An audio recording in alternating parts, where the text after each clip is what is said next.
ಇನ್ನು ಧರ್ಮಸ್ಥಳ ಪ್ರಕರಣಕ್ಕೆ ಸಂಬಂಧಪಟ್ಟಂತೆ ಹೊಸ ಬೆಳವಣಿಗೆಯಾಗಿದೆ. ಈ ಕೇಸ್ನ ತನಿಖೆಗೆ ಈಗ ಇಡಿ ಅಧಿಕಾರಿಗಳು ಎಂಟ್ರಿ ಕೊಟ್ಟಿದ್ದಾರೆ.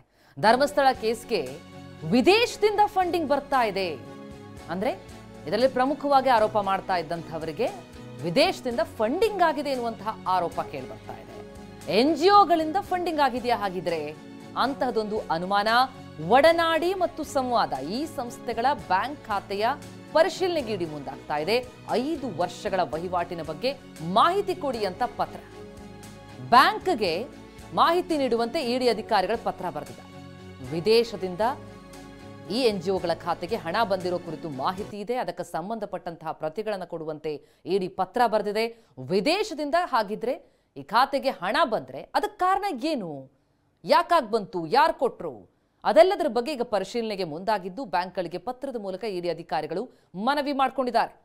ಧರ್ಮಸ್ಥಳ ಪ್ರಕರಣಕ್ಕೆ ಸಂಬಂಧಪಟ್ಟಂತೆ ಒಂದು ಕಡೆ SIT ತನಿಖೆ ನಡೀತಾ ಇತ್ತು, ಆದರೆ ಇದರ ನಡುವೆ ಇಡಿ ಎಂಟ್ರಿ ಆಗಿರೋದು ಕುತೂಹಲವನ್ನು ಮೂಡಿಸ್ತಾ ಇದೆ. ರೈಟ್, ಬನ್ನಿ ಈ ಬಗ್ಗೆ ಮತ್ತಷ್ಟು ಡೀಟೇಲ್ಸ್ ಪಡೆಯೋಣ. ನಾವು ಪ್ರತಿನಿಧಿ ಕಿರಣ್ ಅವರಿದ್ದ. ಕಿರಣ್, ಈಗ ಇಡಿ ಎಂಟ್ರಿ ಆಗಿದೆ ಈ ಒಂದು ಪ್ರಕರಣದಲ್ಲಿ, ಬಟ್ ಸದ್ಯಕ್ಕೆ ಏನು ಡೆವಲಪ್ಮೆಂಟ್ ಆಗಿದೆ ಈಗ ಇಡಿಲಿ? ಅಂದರೆ ಈಗ ಅವರಿಂದ ECR ಏನಾದರೂ ದಾಖಲಾಗಿದೆಯಾ ಇಡಿಯಿಂದ, ಅಥವಾ ಇದು ಜಸ್ಟ್ ಇನ್ನೂ ಪ್ರಿಲಿಮಿನರಿ ಆರಂಭಿಕ ಹಂತನ? ಬ್ಯಾಂಕ್ ಡೀಟೇಲ್ಸ್ ಮಾತ್ರ ಕೇಳಿರೋದು, ಅಥವಾ ಒಡನಾಟಿ ಮತ್ತೆ ಈ ಸಂವಾದ ಸಂಸ್ಥೆಗಳಿಗೂ ಕೂಡ ಏನಾದರೂ ನೋಟಿಸ್ ಹೋಗಿದೆಯಾ ಕಿರಣ್?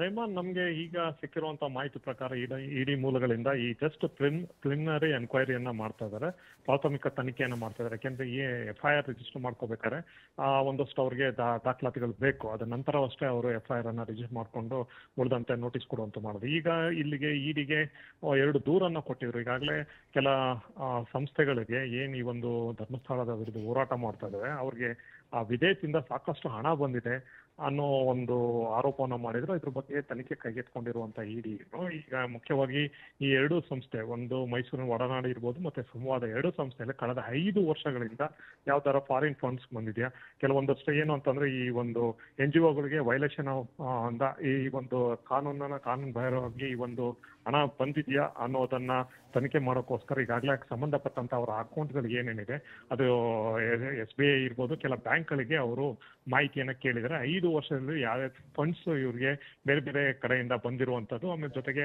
ಎಸ್ಪೆಷಲಿ ಮುಖ್ಯವಾಗಿ ಹೊರಗಡೆ ವಿದೇಶದಿಂದ, ಇಲ್ಲಿಗಿಂತ ವಿದೇಶದಿಂದ ಈ NGOಗಳಿಗೆ ಎಷ್ಟು ದುಡ್ಡು ಬಂದಿದೆ ಅಥವಾ ಅದು ಆ ದುಡ್ಡು ಬಂದಿರುವಂತದ್ದು ಕೂಡ ಕಾನೂನು ಪ್ರಕಾರವಾಗಿದೆಯೋ ಅಥವಾ ವೈಲೇಷನ್ ಆಗಿದೆಯಾ ಅನ್ನೋದ್ರ ಬಗ್ಗೆ ತನಿಖೆ ಮಾಡೋಕೆ ಈಗಾಗಲೇ ಹಿರಿಯ ಅಧಿಕಾರಿಗಳು ಮುಂದೆ ಆಗಿದ್ದಾರೆ.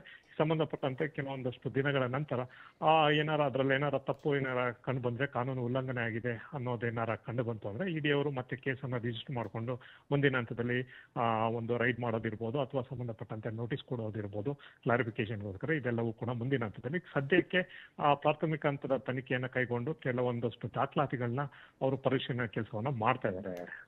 Right, thank you Kiran.